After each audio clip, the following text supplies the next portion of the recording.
Sasaad sa Diyos iyang gihatan sa kalibutan ni uban o ni Duyong ug ang tanan pagtuong ko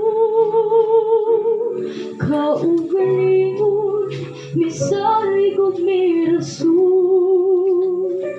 ipantuang man ang amahan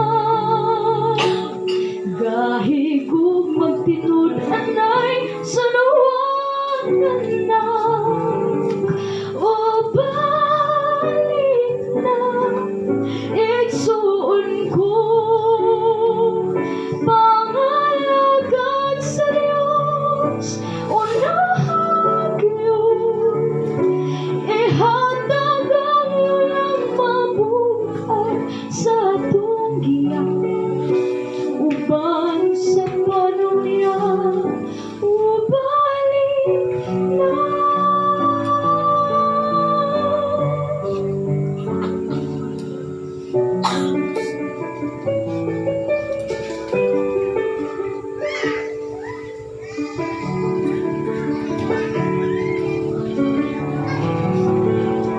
Daghang butang ni kalibutan makababag ibilin og balik tan-aw sa amahan kung ang igsuon mo'y babansay mo pagbalik pasaylo ako higugmaan na lang siya ug ang tanang pagtuko kaugalingon misalig ug may rason apan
nagsasaad sa Diyos.